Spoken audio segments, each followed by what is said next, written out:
Have you ever heard of the Big Thicket National Preserve in Texas?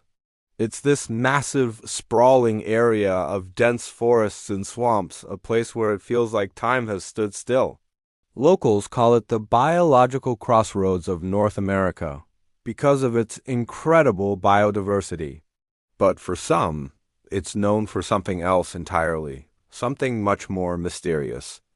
Today, we're diving into a story that comes straight from the heart of this wild place. A story that will make you think twice about what might be lurking in the shadows of the piney woods. This tale comes from a man named John, an experienced hunter who knew the Big Thicket like the back of his hand. Or so he thought. One crisp autumn afternoon, he was deep in the woods tracking a deer. The sun was starting to dip below the horizon, painting the sky in shades of orange and purple. The forest grew quiet, that kind of eerie silence that falls just before dusk. John was used to it, but on this day, something felt different. The air was heavy, charged with an energy he couldn't quite place. Suddenly, a sound shattered the stillness. It wasn't the call of a bird or the snap of a twig under a deer's hoof. It was a loud, guttural roar that seemed to shake the very ground he stood on.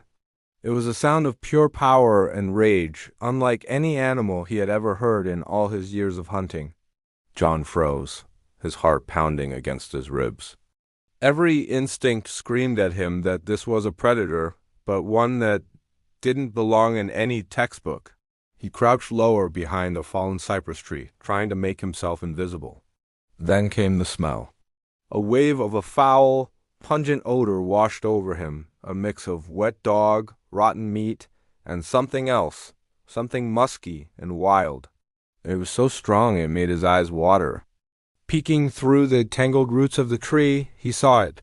Moving through a clearing about 100 yards away was a massive bipedal figure. It was covered in long, dark, matted hair, and it moved with a strange, fluid grace, its long arms swinging at its sides. It was at least 7, maybe 8 feet tall, broad and powerfully built. John watched, paralyzed with a mix of terror and awe, as the creature stopped and looked around, its head turning as if searching for something.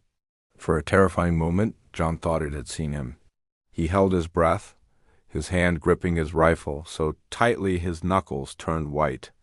But the creature just let out another of those bone-chilling roars before turning and disappearing back into the thick, impenetrable brush, moving with a speed that seemed impossible for its size.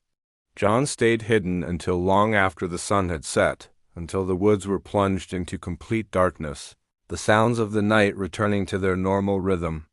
He never saw the creature again, but the memory of that roar, that smell, and the sight of that giant figure moving through the twilight has stayed with him forever.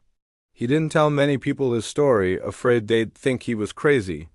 But those who live near the Big Thicket, who know the legends of the skunk ape or the woolly booger, they listen and they nod. Because they know the woods hold secrets, and sometimes those secrets decide to show themselves. What do you think John saw that day? Was it a misidentified bear or something else? Something that has roamed the deep woods of Texas for centuries, unseen and unknown? Let me know your thoughts in the comments below. If you enjoyed this dive into the unknown, make sure to hit that like button and subscribe for more mysteries from the wild. Thanks for watching.